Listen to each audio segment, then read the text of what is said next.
June 4th, 2021, 3 Locust Grove police officers in Henry County approached YouTuber Hellcat Infamous, suspecting him of loitering and potential involvement in drug-related activities at a gas station. Is the YouTuber related to any drug-related activity? Let's watch the video further and see what happens. Shows up with a 54 male at Quick Trip, now white Dodge Charger.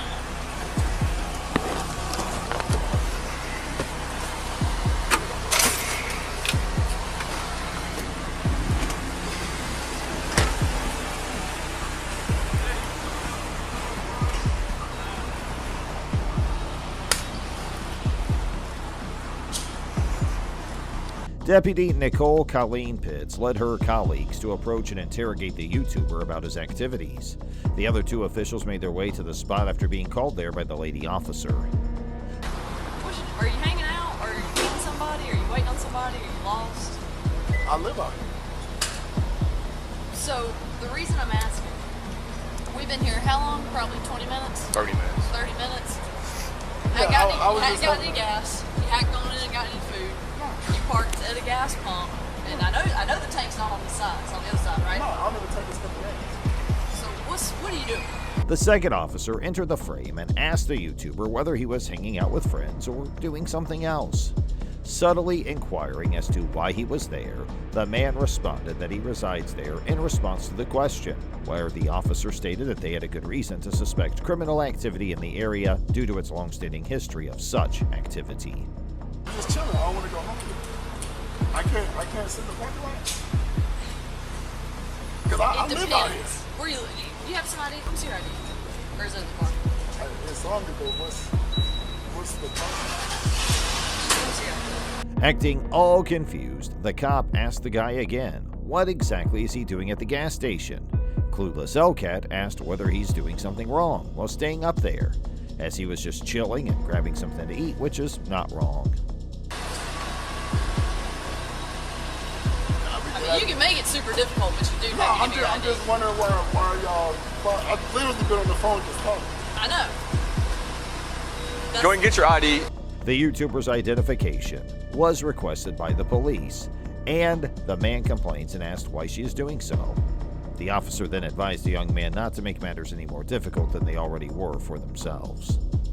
The important thing to note here is, according to the 4th Amendment of the Constitution of the United States, a police officer is allowed to stop a suspect on the street and frisk him or her without probable cause to arrest if the officer has a reasonable suspicion that the person has committed, is committing, or is about to commit a crime and has a reasonable belief that the person may be armed. Well, in this case, the authorities assert that the YouTuber in question was loitering around the gas station and that the surrounding area was notorious for narcotics trafficking and other forms of criminal activity. Get your ID, and then while you give us your ID, she can speak with you. But you need to identify yourself, so go and get your ID. So right now what it falls under is loitering. So loitering, yes. Yes. Because like if you were like getting gas, waiting on somebody, like if you were doing anything other than just kind of like hanging out, it wouldn't be an issue. Well, I've been on the phone. We know. This area is known for narcotic activity. It's known for criminal activity. The other officer barged in and asked for the man's ID and said that he is needed to be identified, where the lady officer comes and talks about why he's waiting there so long, as the area is quite popular for narcotics activity, and that's why they're asking for the man's identification. The man claimed he lives out here, where the cop says he believed him but still asked for the ID. Because, you know, everybody... I've never been like, listen, I know a lot of detectives. If you notice the folks that come, they get their gas and they go. Sure. So, the state's definition of loitering is doing something not like the norm.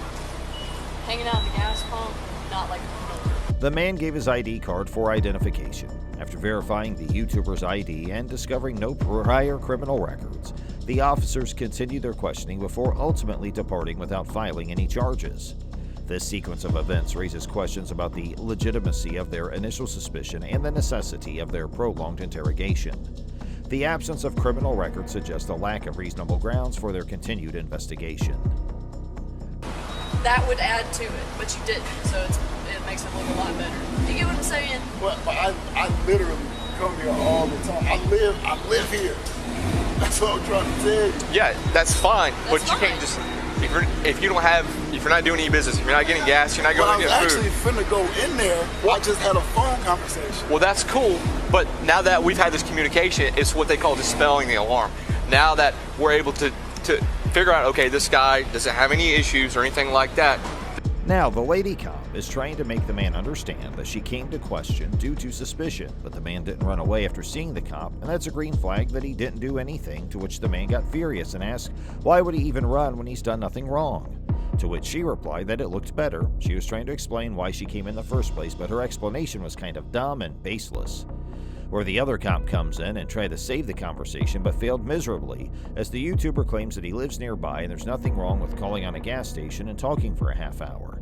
To which the cop replied that now that we are dispelling the alarm as they had the conversation with the YouTuber and nothing is wrong here.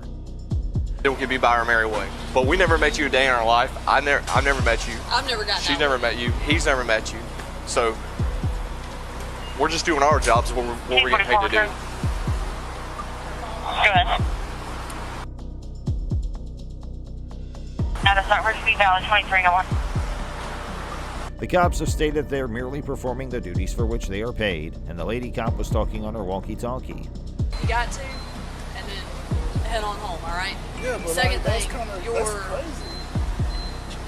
look, it's Like I've never. Go look up loitering in the Georgia No, code section. my father's a retired sheriff. Okay. I Well, know, but I've never. like I said, this area is known for drug transactions. We're gonna make sure none of that's occurring here tonight. So The lady cop told the YouTuber to get home, where the YouTuber replied and called her crazy, where the male cop jumps into the conversation and told to look up loitering in Georgia, where it turned out that the YouTuber's father is a retired sheriff, to which the male cop said that the area is known for drug transactions and they're just making sure none of that's occurring there. Well, no, I race at $7. I do track dance. I don't do no drug activity. and like he said earlier, the reason we got out with you and asked you and didn't just like immediately throw you in handcuffs is called dispelling the alarm. That's all that happened. So, but do these change? Like, can you make them just one regular color? I can turn them off with a switch. Okay, so the blue lights, you can't have blue lights. The female officer stated there's a party going on in the area and they're concerned that there will be drugs involved. Because of this, they approached the YouTuber and asked him about it. However, the situation is completely different than what the officer stated, as there are many people in the gas station, but the police only had suspicions about the YouTuber, possibly because of his race. And they requested the YouTuber to change the color of his car's light, questioning why the blue color light is on rather than the standard one. then you definitely should. Then you should definitely understand our job. Then you should. I've never been stopped for that. Then you should understand. If you say all these things and if you're in the profession, you would understand why we're doing our that's job. why I had no problem. Right. And But we that's definitely kinda appreciate random. the cooperation. No, it's not random. We sat there for a while. The YouTuber tried to explain his point of view, stating that his father's a retired sheriff and he won't do things like that, to which the cop tried to explain himself, stating that the YouTuber should understand where the police are coming from. And then the cop stated they appreciate the cooperation. The policeman tried to explain they saw a guy coming towards the YouTuber and thought it could be drug-related, that's why they intervened, but the YouTuber replied the car he's driving, the guy complimented the car and nothing else. Affairs going on. Now we're gonna be about our way, because if we thought something nefarious was going on, then we'd be going a whole different direction. You understand? But we have to dispel alarm, make sure nothing nefarious is going on. You understand that? The officers state that they'll be on their way after conversing with the YouTuber. They explained that if they had suspected any suspicious or illegal activities, their approach would have been different. However, their intention was to dispel any concerns and ensure that no nefarious actions were taking place. They encouraged the YouTuber to familiarize themselves with the relevant code section, specifically mentioning loitering, spelled it out, and recommended looking it up for further information. Look it up. Deputy Nicole Pitts, who was one of the cops that was involved in the event, was made to face the consequences of her actions by having her employment with the Locust Grove Police Department terminated. The particular factors that led to her being fired are being kept a secret for time being. During the course of a phone call, Chief of Police Derek Austin verified the accuracy of this information.